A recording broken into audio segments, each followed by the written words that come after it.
Bismillahirrahmanirrahim. Assalamualaikum warahmatullahi wabarakatuh. Salam sejahtera dan salam perpaduan buat seluruh rakyat Malaysia. Pakcik makcik Oto Arum, berikut adalah berita politik tergempar, berita politik paling panas untuk hari ini. Lokman Adam sekali lagi diheret ke Mahkamah Malaysia dan didakwa kerana menyebarkan berita palsu berkaitan dengan COVID-19. Untuk makluman, lebih 32 juta rakyat Malaysia, Lokman Adam, bekas ahli Majlis Kerja Tertinggi UMNO, telah didakwa di Mahkamah Session Kuala Lumpur iaitu Mahkamah Cyber hari ini atas 2 pertuduhan jenayah menyebarkan berita palsu melalui rakaman audio-visual di platform media sosial. Lokman Adam selaku orang kena saman minta dibicarakan selepas pertuduhan jenayah tersebut dibacakan di hadapan Hakim Yaarif Edwin Paramjoti. Mengikut pertuduhan jenayah pertama, Lokman Adam didakwa kantoi melakukan jenayah pada 3 Mei pukul 10.55 malam melayari aplikasi Facebook menggunakan profil akaun Lokman Adam dengan niat menyebabkan kebimbangan kepada orang awam dengan menyebarkan berita tidak benar berhubung kemasukan warga India yang menjadi penyebab penyebaran virus COVID-19 jenis varian Delta. Hantaran itu dilihat pada 9 Mei pukul 4.40 petang di Pejabat Bahagian Siasatan Jenayah Cyber dan Multimedia, Jabatan Siasatan Jenayah Komersial Bukit Aman. Pertuduhan jenayah kedua melibatkan Lokman Adam pada 9 April 2021 pukul 10.38 malam. Lokman Adam didakwa menggunakan aplikasi Facebook menerusi akaun Facebook yang sama dengan niat menyebabkan kebimbangan orang awam dengan menyebarkan berita tidak benar melibatkan seorang pegawai polis di negeri Pahang yang meninggal dunia beberapa saat selepas suntikan kedua vaksin COVID-19. Hakikatnya, bekas pegawai polis tersebut meninggal dunia bukan berpunca daripada vaksin tetapi serangan jantung. Hantaran Facebook itu dilihat pada 11 April 2021 pukul 8.55 malam di Pejabat Bahagian Siasatan Jenayah Cyber dan Multimedia, Jabatan Siasatan Jenayah Komersial Bukit Aman. Atas kedua-dua pertuduhan jenayah itu, Lokman Adam didakwa di bawah Seksyen 4-1 Ordinan Darurat Kuasa-Kuasa Perlu 2021 yang membawa hukuman denda tidak melebihi RM100,000 Malaysia atau penjara tidak lebih 3 tahun atau kedua-duanya sekali.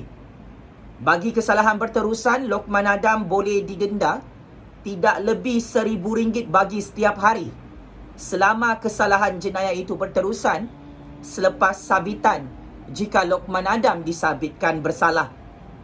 Terdahulu ketika proseding pendakwaan mahkamah ke atas Lokman Adam hari ini berlangsung, Pengarah Pendakwaan Negeri Wilayah Persekutuan Kuala Lumpur, Kalmiza Salim, mencadangkan Lokman Adam diberi ikat jamin sebanyak RM30,000 bagi setiap pertuduhan jenayah. Kata pasukan pendakwaan, pihak kami meminta Lokman Adam menyerahkan pasport kepada mahkamah untuk simpanan memandangkan status Lembah Kelang yang sudah berada dalam fasa 3 Pelan Pemulihan Negara. Walau bagaimanapun, Peguam Logan Iskandar yang mewakili Lokman Adam merayu agar wang ikat jamin dikurangkan pada kadar minimum berikutan Lokman Adam tidak bekerja dan perlu menyara 11 orang anak dengan 8 daripadanya sedang belajar. Kata Peguam Lokman Adam, "Anak guam saya ketika ini tidak bekerja dan hanya membantu isteri menjual sate. Tiada sebab untuk mahkamah menyimpan pasport kerana sempadan negara masih ditutup dan pihak pendakwaan hanya memberi anggapan bahawa sempadan negara dibuka belum berlaku." Selepas mendengar hujah kedua-dua pihak, Yaarif Hakim Edwin kemudian membenarkan Lokman Adam diikat jamin sebanyak RM20,000 bagi semua pertuduhan jenayah. Mahkamah menetapkan 25 November 2021 untuk sebutan semula kes Mahkamah Lokman Adam. Maka ini antara kes jenayah Lokman Adam yang sebelum ini beliau ditangkap dan kini akhirnya Lokman Adam didakwa dalam Mahkamah Malaysia. Pendakwaan ini menjadi pengajaran kepada rakyat Malaysia bahawa jangan sesekali menyebarkan berita vaksin COVID-19 secara palsu. Saya Jufazli Syamal sebagai penganalisis politik bebas sebagai warga negara Malaysia, saya telah menerima 2 suntikan vaksin COVID-19 Sinovac. Akan tetapi saya masih hidup. Saya tidak mati pakcik-makcik Oto Arum. Maka segala berita-berita palsu oleh Lokman Adam ini, saya kira perlu menjadi pengajaran kepada rakyat Malaysia. Berhati-hati menyebarkan berita palsu, berita tidak benar di musim krisis COVID-19 global. Kerana hakikat dan realitinya, negara Malaysia mempunyai penguatkuasaan undang-undang yang cukup ketat, yang cukup tegas bagi memantau pengguna-pengguna media sosial yang suka menyebarkan berita palsu tentang vaksin COVID-19 dalam negara ini.